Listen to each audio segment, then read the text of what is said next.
And I'm Mira Rubin here with you on Enlightened World Network. And today's topic is Life Beyond Limits, exploring how to break through the barriers of belief to access our greater potential and capabilities. So, should be a really, really fun conversation. But before we get started, let's just take a minute to settle in and get present. This is Maggie. In case you're new to the show, she's the star. But let's just take a minute or two to get present. So let's take a deep breath in through your nose and hold it. And imagine clean, crisp oxygen flooding your lungs and flowing into your bloodstream and nourishing all your cells, all your organs, bringing vital life energy throughout your body and being. And as you exhale, exhale any tension or stress, fatigue, negativity. And now let's take another deep breath in through your nose and hold it. This time, imagine brilliant bright light flooding your system, flowing through you and lighting you up from the inside out, electrifying, energizing, illuminating all your molecules, all your electrons, vibrating and just sending out a radiant, brilliant energy into the world. And as you exhale, exhale any tension or stress, any remaining fatigue or negativity. And now let's just gently press our palms together and softly, softly, softly rub your fingers against your palms to feel the delicious sensation and bring yourselves present to the physical right here, right now. And welcome, welcome, welcome on this beautiful Monday morning. So today's topic is life beyond limits. And the inspiration for that is that over the weekend, I did a Wim Hof workshop, or I took a Wim Hof workshop. Wim Hof is also known as the Iceman, and he has developed, I didn't do it with him, I did it with people that have been certified in his training or his method, but he has uh, developed certain breathing technique. It's actually not unique to his method, but using certain breathing technique to mobilize the resources of our bodies and um, and our immune system, just to turbocharge our body and being, and more maybe spectacularly, he part of the practice is immersion up to the neck anyway in an ice bath. And he's known for walking barefoot through the snow and hiking mountains barefoot in his shorts and all kinds of extraordinary feats that most mortals would deem impossible. So this workshop was wonderful. We did quite a lot of breath work. It's about putting your system into a state of hyperventilation and then holding your breath so that what happens is, good morning, Isabel. Welcome, welcome. We're talking about going beyond the bounds of belief into life beyond limits. So I'm specifically speaking about the Wim Hof workshop that I attended. His name is spelled Wimhof, and there's some really spectacular videos and such online if you want to check him out. And he's got a couple books. And anyway, so the breathing is designed to put yourself into a state of hyperventilation.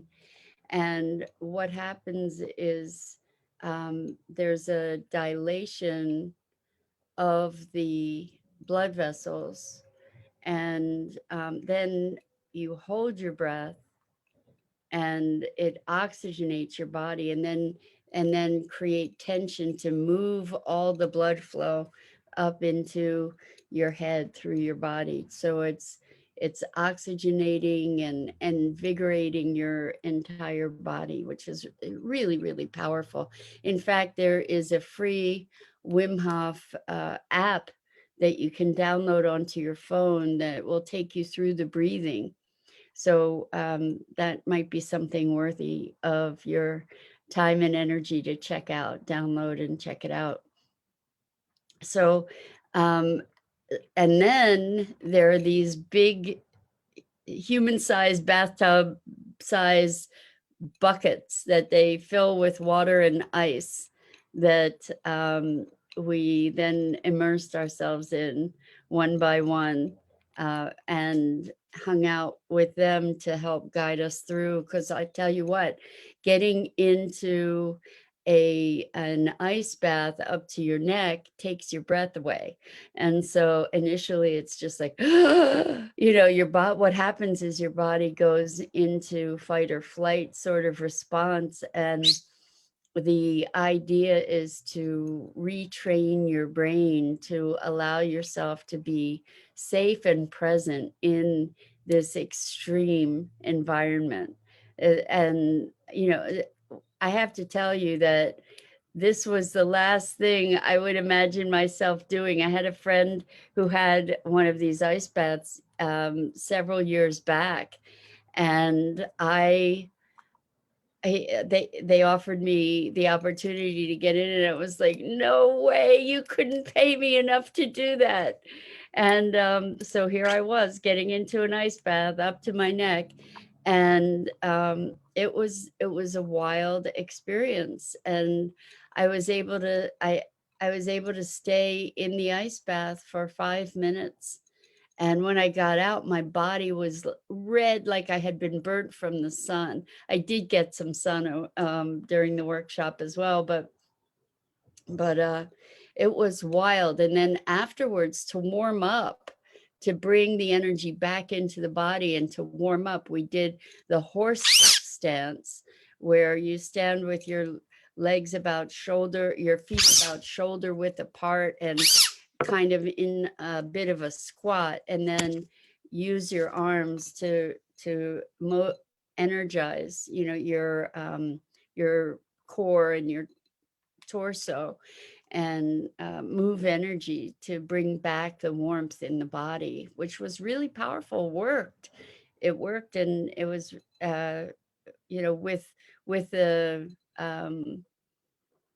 uh, not a chant, but we would go woof, wah, woof, wah, kind of while we were doing it, so that also brought more energy forward. And everybody that was there did it, and it was really quite remarkable. I guess there were about 15 of us, and the point is that who would imagine that? I mean, it was beyond my imagining anyway, previously. Although I've seen people do it, it was like, not for me. I don't imagine that I could ever do that. Um, the point is, by having these extraordinary experiences that remind us that our limitations are very much in our minds, and that when we can direct our mind, we have the ability to truly direct our experience. These kinds of visceral learnings really help to embed that deep, deep, deep knowing that our limitations are perceived. And there's a wonderful story about Wim Hof regarding immunity, or ability to control our physiology. Um, he got some scientists got hold of him and decided that they wanted to test this whole idea of being immune to certain, even pathogens, or not susceptible to pathogens, and to see what was happening with this guy's physiology, like how far his control could go. And they injected him with I don't know if it was salmonella or some kind of food poisoning. And this is food poisoning, or this injection made people that had it sick, like for 3 or 4 hours, like really, really very, very sick. And so they injected him with this, and he did his routine, and he had little to no symptoms at all.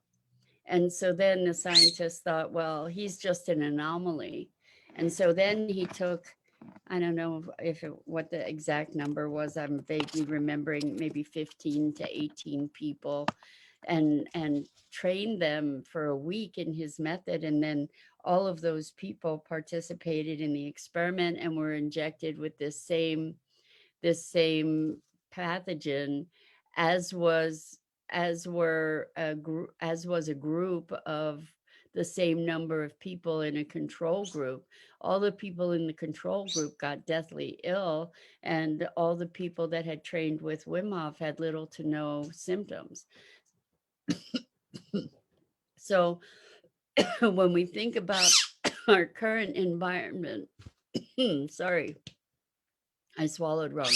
When we think about our current environment with COVID and all the fear that we have experienced culturally, globally around us, when we recognize that we do have the capacity, that we have an innate capacity to build our immunity, to build our resistance um, to pathogens, it's pretty remarkable. Hold on, Maggie? No, Maggie's eating the plant again. You guys who have been here are familiar with her antics. And sorry about that. I've taken to exiling her from this room when I'm online, because she takes full advantage of me being engaged in order to go and decimate this plant. So Isabel says, yes, I believe we are the ones to put limits on ourselves. I saw a few videos of him. I guess he's known as the Iceman too. Yes. So we're talking about Wim Hof, and yes, he's known as the Iceman, and it's just phenomenal. Rosalind, welcome, welcome. Good morning. Good to have you here. We're talking about Wim Hof. I did a Wim Hof workshop over the weekend, the Iceman, and I immersed myself up to my neck in an ice bath, full body, and was in there for 5 minutes, which is beyond anything. I maybe could have imagined it, but it's not something that I really envisioned myself doing before this weekend. So the objective was to be in there at least 2 minutes, and I went to 5, and probably could have stayed longer. But I think that was enough for starters. Rosalind, I see your emoji. Yeah, it was crazy, right? But the thing is, it's these kinds of experiences. I've also done the firewalk multiple times, and um, broken boards, and jumped from a 50-foot telephone pole. I think it's 50 feet, in a harness or whatever, but to stand up on top of this telephone pole and then jump. Crazy, crazy stuff to move beyond perceived limitations. And welcome, Josie. Wonderful to have a newbie here. So we're talking about life beyond limits, and how our beliefs really are are the constraints that we live by, and talking about how through mobilizing our, so there's actual science behind this whole thing with what Wim Hof does, and it's really interesting to think about how in our modernization we have made comforts available to ourselves, so that we live in a lot of comfort. Like most of us are have food to eat, and don't really experience going hungry. And most of us are in environments that have temperature control. Josie, if you haven't met her yet, this is Maggie.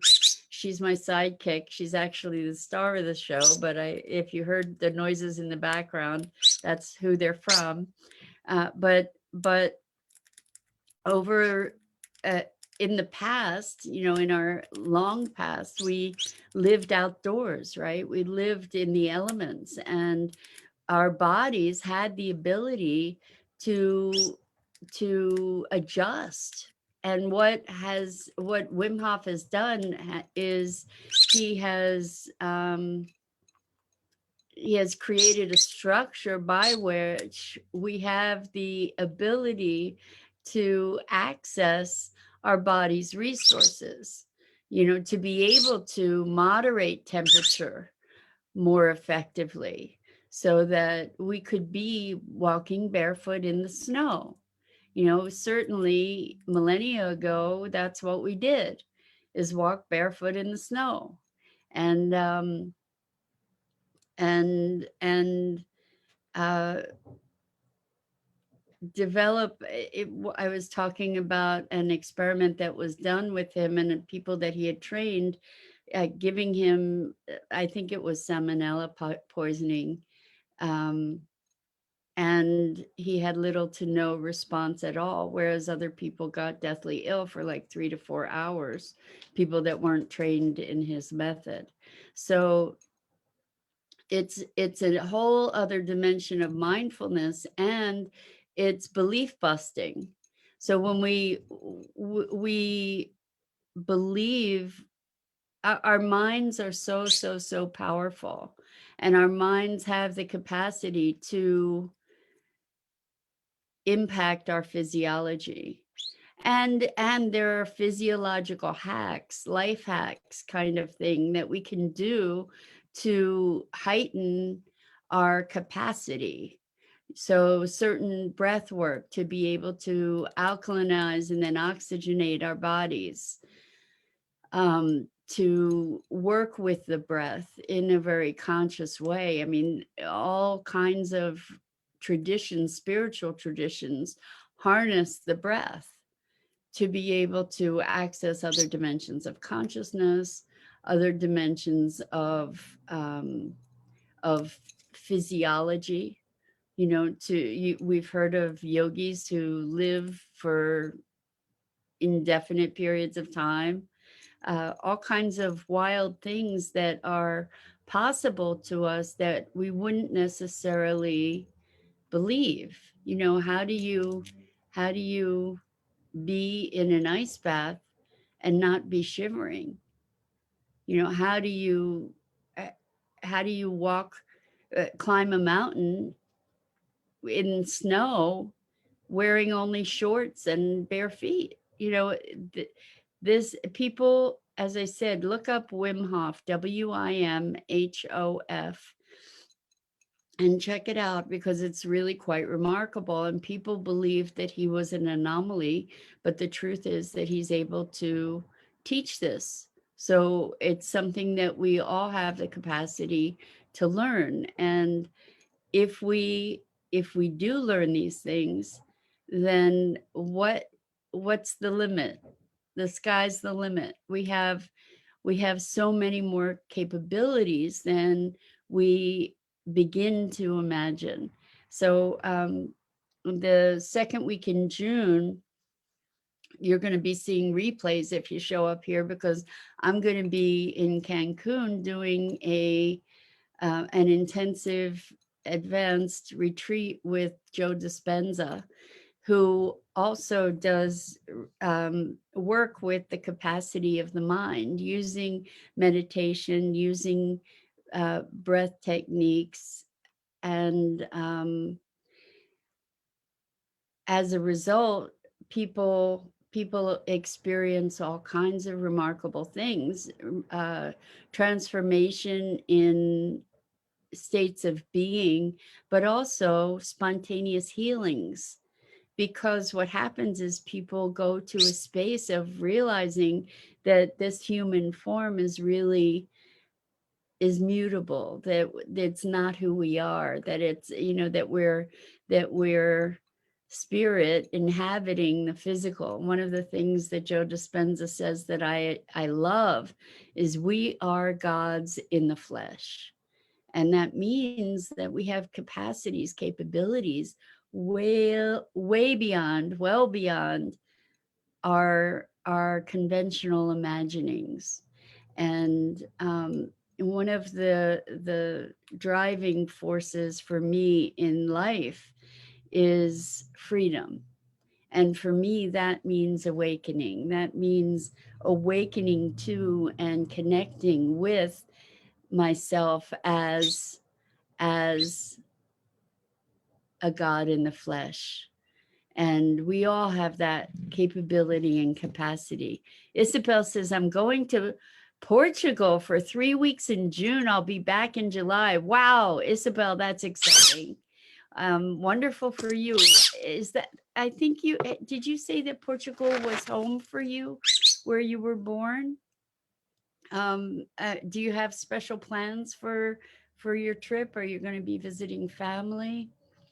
um, Nice to be able to go to a different environment. I think without my awareness of how extreme it was, I think I was really feeling, really finally feeling the effects of um, of being of COVID, of the isolation of COVID.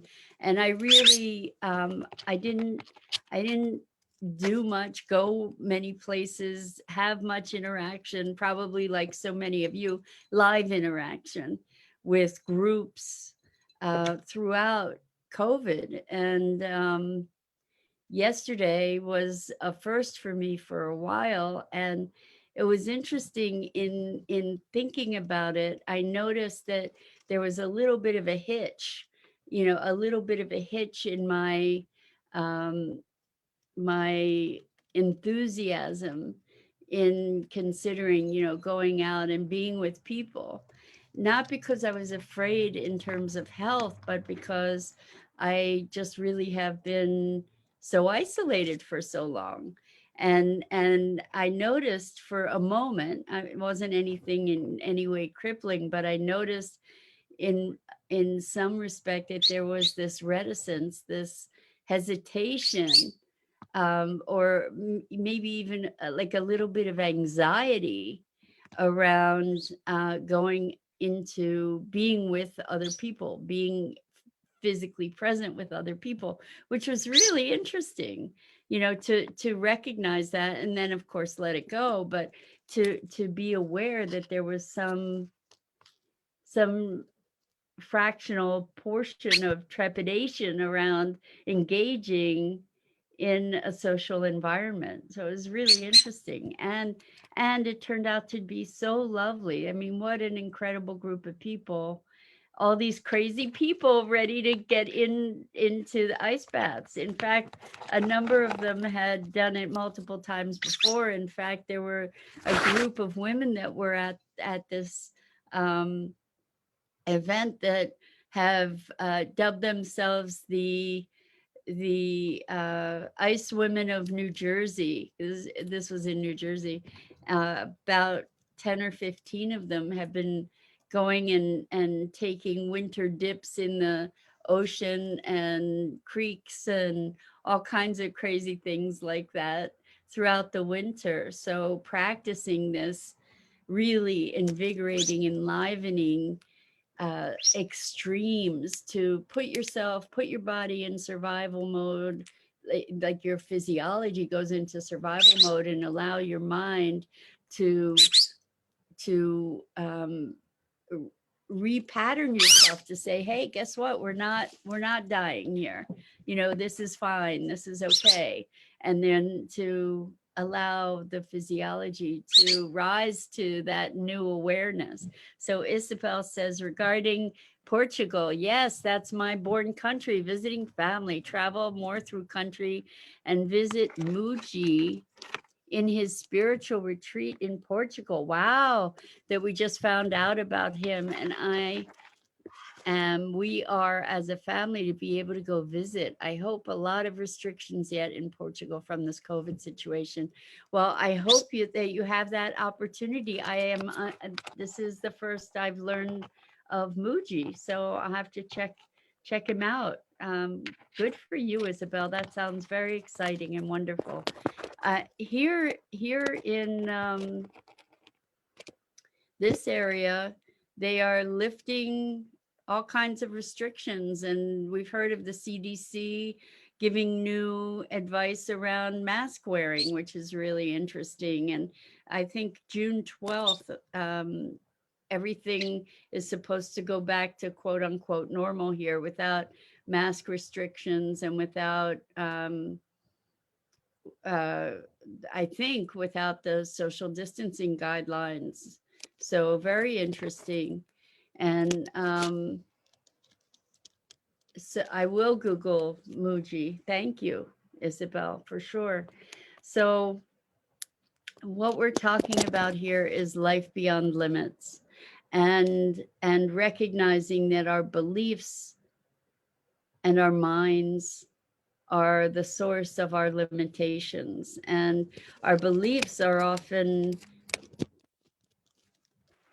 colored by, if not actually created, within our culture as well, not just our family cultures, the cultures of our country, even of our locale, of our affiliations, our religious or other kinds of affiliations. That's how our beliefs are formed. And it's really interesting in this time, especially around COVID, to recognize the really wide range of beliefs that people have, and the conversation around it, and the emotion and the expectation and experience of it. So I think it's so important to challenge our beliefs, to recognize, first of all, to identify them, to recognize them, because our beliefs are so deeply entrenched often that we don't even have awareness that they are at play. And certainly the whole Wim Hof thing has had challenged some of my fundamental beliefs that I didn't even know I had. And I think that's the path to freedom. You know, challenging our beliefs is the path to freedom, freeing ourselves from the bounds and the limits of the beliefs that we hold is I believe, I believe, a path to freedom. So that may be an unlimiting belief, is to believe that we are unlimited, that we have a capacity greater than we even imagine. So that to manifest in our world, to direct our destiny, to have our experience here in the flesh. And so Isabel says, yes, I believe in that too. Freedom is that. Yes, freeing ourselves from the limitations of our beliefs. And when we do that, or as we do that, uh, life becomes an adventure that was maybe formerly unimaginable. So let's do that together. Let's just expand our capacity, expand our capability and our experience, and really step into being God's in the flesh, and create a world that is magnificent and hopeful and joyful. And on that note, I think I'm going to call it a day. I'm Mira Rubin. This is the Core Connection. I go live each weekday morning on the Enlightened World Network Facebook page.